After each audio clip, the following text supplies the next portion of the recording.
Mesdames et messieurs, maintenant est venu le temps de la session de questions et réponses avec l'équipe du film Color Book. Aussi, je vais vous demander de bien vouloir les accueillir à mes côtés sur scène, à commencer par les productrices Kirsten Uno et Kia Klingman,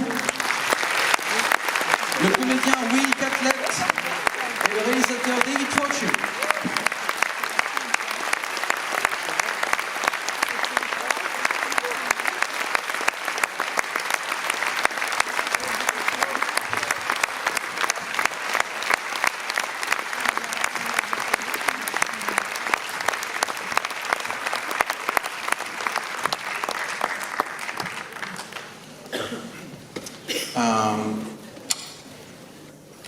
David, I'm going to ask you the first question. I'm going to first ask you this question in French, so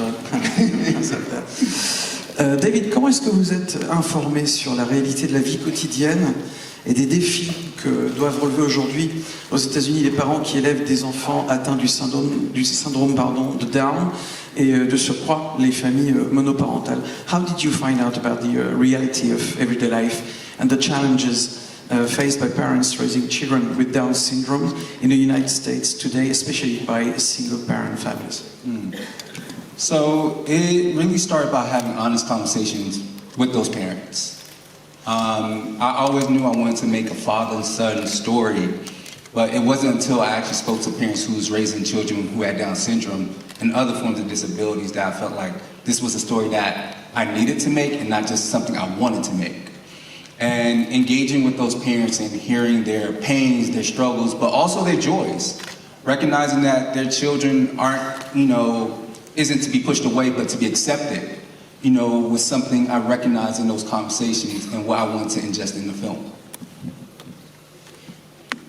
Ce que David nous dit, c'est qu'au départ, ce qu'il voulait raconter surtout, c'était une histoire entre un père et son fils. Et c'est vrai que le thème du syndrome de Down, de ce qu'on appelle également la trisomie 21, le thème du handicap, ce sont des choses qu'il a ressenties très, très vite comme étant des sujets, des thèmes qu'il n'avait pas envie de raconter, mais qu'il avait besoin de raconter. Il voulait faire voir, bien sûr, les difficultés qui sont les difficultés qu'on a vues dans le film, auxquelles on peut penser, mais également les joies, parce qu'il y a également forcément de la joie aussi dans ces difficultés, et raconter cette histoire d'acceptation, parce que ce n'est jamais facile de faire accepter des gens qui sont différents. Les deux comédiens principaux, un des deux est ici même, et encore bravo pour votre interprétation.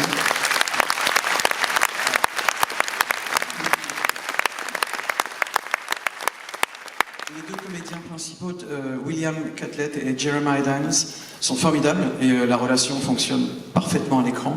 Est-ce que vous pouvez nous parler du casting, du tournage? Est-ce que vous avez fait beaucoup de répétitions? Et puis Will, peut-être pouvez-vous également nous parler de la manière dont vous avez abordé votre rôle? The two leads, William Catlett and Jeremiah Dines, are wonderful and their relationship is working perfectly. How did the casting and filming go, and did you make a lot of rehearsals? And Will, maybe you can explain us a little bit about how you approach your interpretation. So I would love to take credit for discovering Will and Jeremiah. I would love to get all of that. But it took a team effort, it took a village. And the person who led that charge was our producer, Kia Klingman. So I'll let her speak on that discovery and how she kind of paired these two actors together. If that's okay. Hi everyone, or did you want to? My name is Kia Klingman, one of the producers. Just wanted to thank everyone for allowing us to be here. This is a privilege and honor, and we are so grateful. This was such a beautiful experience for us.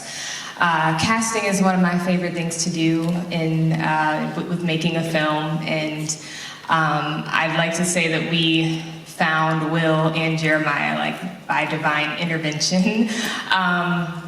For Jeremiah specifically, we were at the end of our casting process, and we cast far and wide all over the country, and he came very late, recommended by a family friend, and we actually flew him in to Atlanta, Georgia from Denver a week before we were going to start principal photography. We did a chemistry read with Will, and instantly we all said, and Will said first, "That is my son." And it was a match made in heaven. And with Will, David pitched me the project last April 2023, and we got on a phone call, and I immediately said, I see Will Catlett as Lucky. And he sent me the lookbook, and he had Will Catlett on the lookbook before I even saw it. And you know, we had to do the entire like agent rep hunt down to be able to secure him, but Will read the script and said there is no one else in the world that could play this role, and we're so lucky, no pun intended, to have him with us.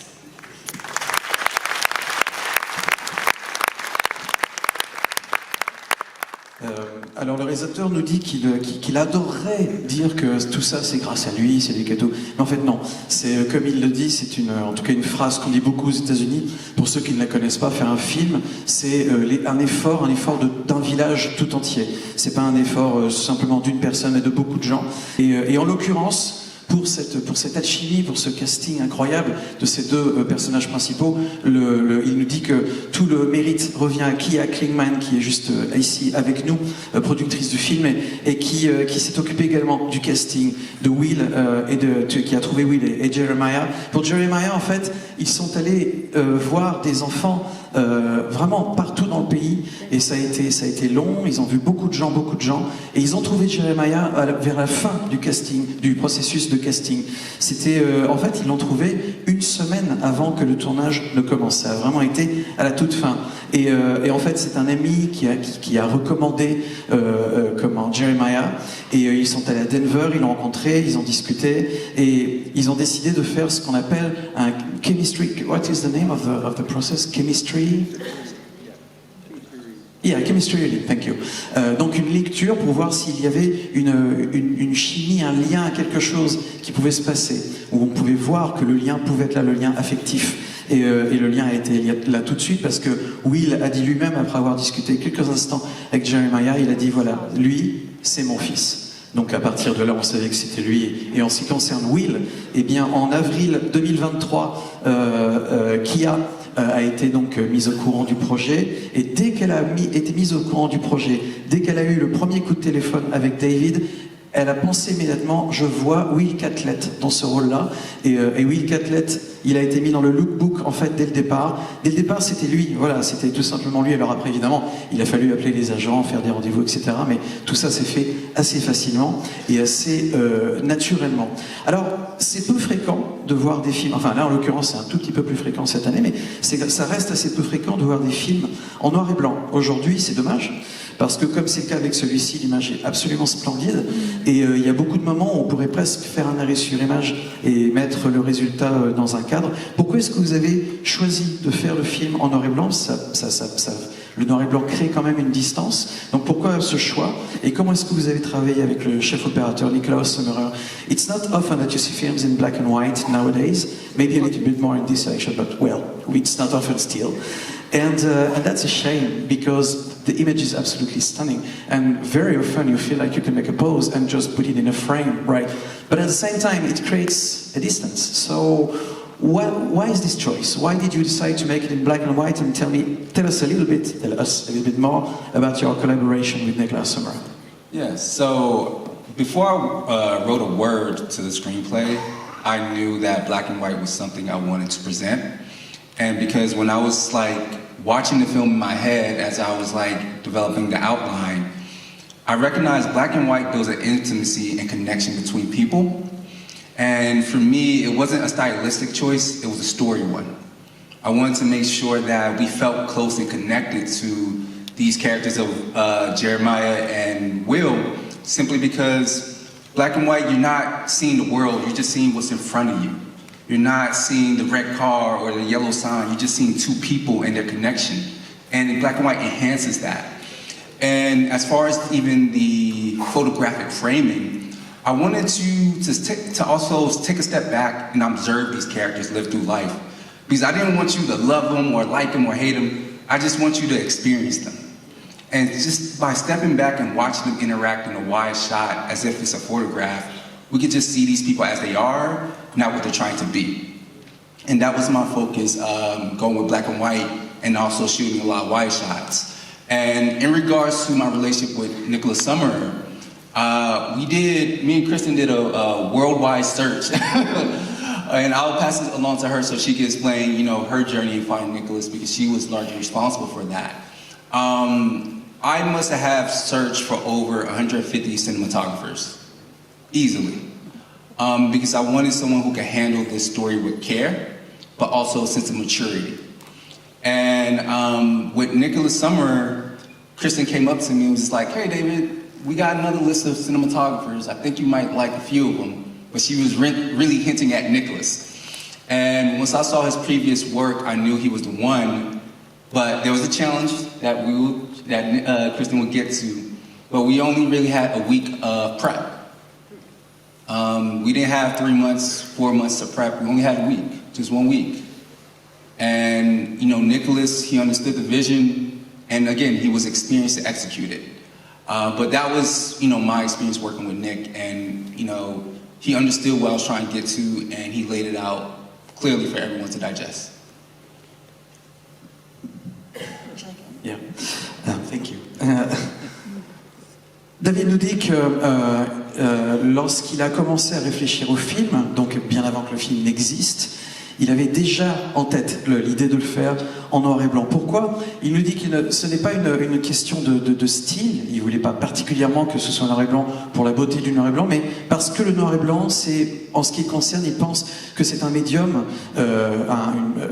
oui, c'est un médium qui permet de s'attacher aux personnes, de s'attacher aux gens. C'est-à-dire qu'on ne voit pas le monde tel que, enfin, dans sa, on va dire, dans sa banalité, mais on s'attache surtout aux personnages. On voit pas une voiture verte, une maison rouge, non. Mais on voit 2 personnes et le reste est vraiment à l'écart. Et lorsque, en plus, comme il l'a fait, on se recule de quelques pas et on essaye d'englober la situation, on voit vraiment la relation entre les gens. Et il voulait vraiment se baser sur l'humain pour son film. Il voulait qu'on vive l'expérience que les personnages vivent au moment où ils le vivent, en essayant d'oublier tout ce qu'il y a autour. Et alors évidemment, ça ne s'est pas fait en 2 minutes.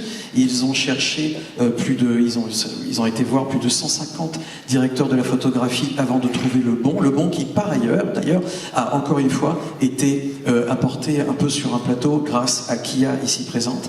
Donc elle a vraiment été à l'origine de beaucoup de choses pour ce film. Et il nous dit également que c'était très intéressant de travailler avec Nicholas Summerer parce que ce dernier a compris dès le départ tout ce que voulait faire David avec son film, et ça a été tant mieux parce qu'ils n'ont eu qu'une seule semaine de préparation pour pouvoir faire le film, ce qui est vraiment très très court, et il a vraiment compris ça dès le départ. William, I have a question for you now. Oh, sorry, you wanted to add something. I'm very sorry, please forgive me. So when we started looking for the cinematographer, I knew that David had a very clear vision for what he wanted each frame of the film to look like, and so that collaboration was going to be very important. We were very lucky that Nicolas Samuel was available, and we weren't sure if he would be interested. He lives in Germany, and this was his first American film, and so we were very excited when he said yes. He had a wonderful conversation with David. They really got along and aligned. So we worked with his agent to secure his work visa, and were able to get him out just a week prior to filming for our tech scouting. And Nick also has a very close relationship with Ari, who supplied our camera and lenses. They generously helped us out on this project, largely because of Nick's long-standing relationship with them. He actually worked for Ari in New York many, many years ago, and has worked with them on almost every project since. He designed a set of lenses with them for his show 1899, and they very generously secured one of, I think, 2 or 3 monochrome cameras. So we were able to get one of them for production, and that was the only camera that David and Nick wanted for the project. And then we shot on Ari DNA lenses, and it is beautiful, as you can see. So it was a wonderful collaboration. And Nick was really down to work with the size of our production as well. We had a small team and limited resources, and we shot a lot of exteriors, but I'm just always blown away by the beauty of the frames, given, you know, the limitations sometimes that you work with on a project of this size.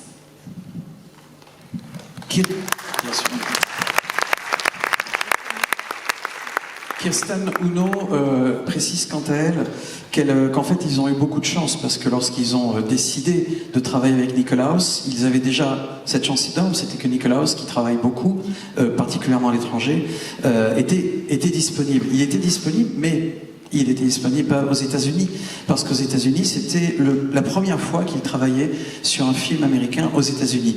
Et donc, il a fallu qu'il parvienne à faire en sorte qu'il puisse avoir un visa pour travailler aux États-Unis. C'était un tout petit peu long, c'est toujours un petit peu long cette histoire. Et en l'occurrence, il a obtenu son visa une semaine avant le tournage. Donc, encore une fois, préparation, tout a été très resserré. Mais ils ont eu la chance, notamment, parce que dès le départ, David voulait que le film soit en noir et blanc. Et pour information, quand on fait un film en noir et blanc, on peut soit le tourner en couleur et le passer en noir et blanc après, bien, mais ce qu'on peut aussi faire, c'est d'avoir une caméra qui filme directement en noir et blanc, une caméra numérique qui filme directement en noir et blanc. Il n'y en a pas beaucoup. L'image est plus belle, on peut faire plus de choses. Là, je schématise, hein. Mais on peut faire beaucoup plus, on peut trouver beaucoup plus de détails, de velouté dans l'image avec une caméra qui filme directement en noir et blanc. Le seul petit souci, c'est qu'il n'y en a pas beaucoup des caméras qui filment en noir et blanc directement. Il y en a quelques-unes, et ils ont réussi au dernier moment, de la même manière, à trouver cette fameuse caméra qu'ils voulaient dès le départ. Ils l'ont eu, et il y a eu une formidable collaboration avec Nikolaus, mais également avec tout l'ensemble de l'équipe technique. C'était une petite équipe, hein, l'équipe du tournage. Ils ont beaucoup tourné en extérieur, ce qui n'est jamais facile à faire, parce qu'il y a évidemment le temps qu'il fait, la lumière, plein de choses qui nous échappent, mais ils ont réussi à s'en sortir. So I now have a question for you, Will. Vous êtes un habitué des plateaux de tournage de cinéma, mais aussi et surtout pour la télévision. Et à la télévision, vous avez eu l'opportunité de développer vos personnages sur des longues périodes, pendant de nombreux épisodes. Est-ce que vous diriez que ça vous a aidé pour créer une telle complicité avec Jeremiah dans Color Book, malgré le fait, donc comme on vient de le dire, que vous avez eu finalement peu de temps pour vous préparer? You are no stranger to film sets, but you've also worked extensively on television sets. And on TV sets, you've had the opportunity to develop your characters over a long period of time, over several episodes. Would you say that this helped you to create such a bond, such a relationship with Jeremiah on the film, despite the fact that, as you just said yourself, you really had a short preparation time for the film? Mm-hmm. Very good question. Can I sit? Because it feels more comfortable this way.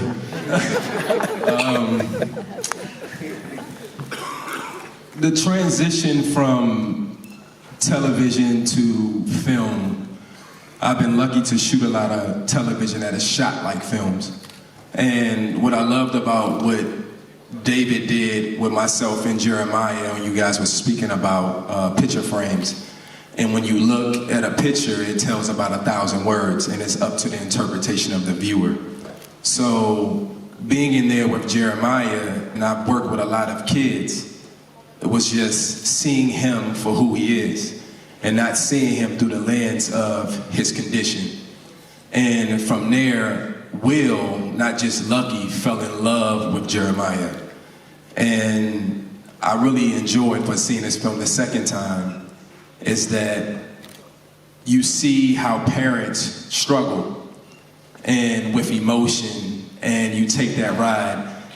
And I'm looking at some of the frames as we were shooting, and as I'm watching it back right now, it's like, wow, parents really have a hard time expressing themselves, and you're also dealing with a kid that may not get it right away like a so-called normal kid would. And I thought, David, you did a great job of just letting us breathe and letting us live on screen. And to date, this has been one of the best projects that I've been a part of because the artists can just live and express themselves with no judgment.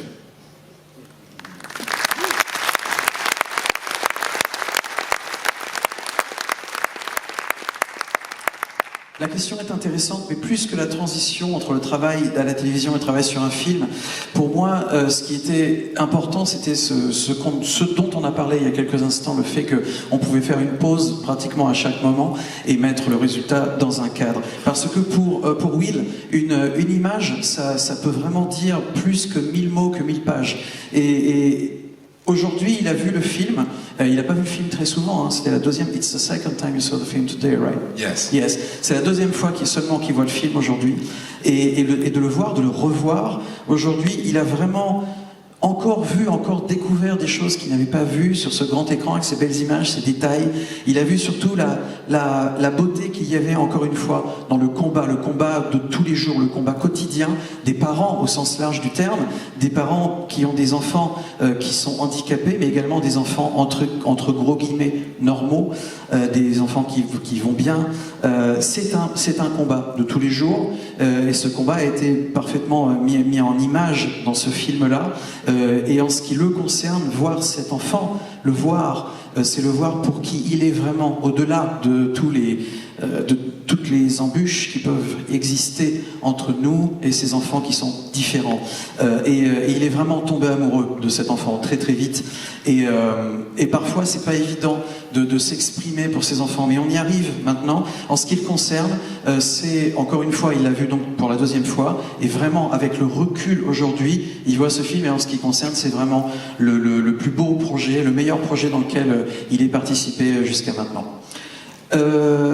J'ai encore une question. Vers la fin du film, Lucky demande à son fils de lui tenir la main et de continuer à courir, de ne pas regarder en arrière.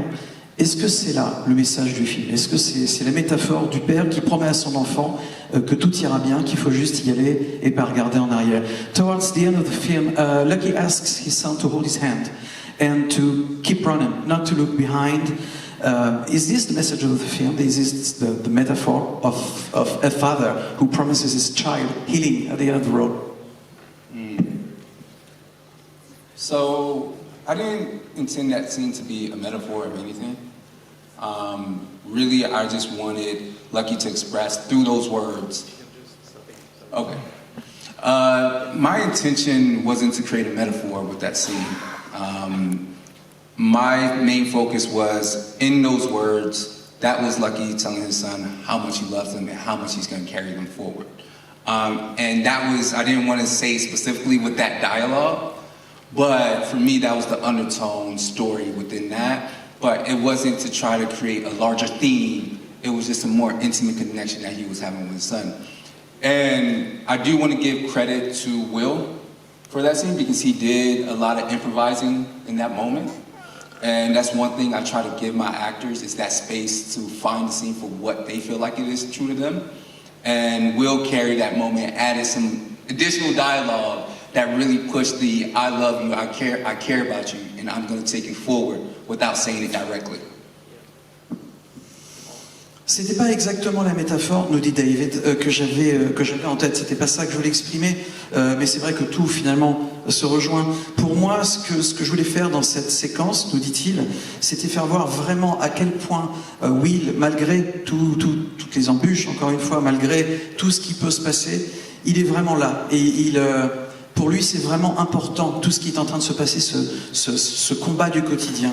Il est là, il voulait vraiment créer cette scène intime, vraiment intime, le rapport vraiment intime qui existe entre un père et son fils. Et il voudrait vraiment d'ailleurs donner tout le crédit de cette séquence-là en particulier, du film bien sûr, mais de cette séquence-là en particulier à William, qui a vraiment apporté beaucoup de lui-même et qui a d'ailleurs prononcé des mots qui viennent vraiment de lui pour cette séquence. Et voilà, c'est vraiment ils ont tous les deux voulu exprimer à quel point le père, particulièrement à ce moment-là,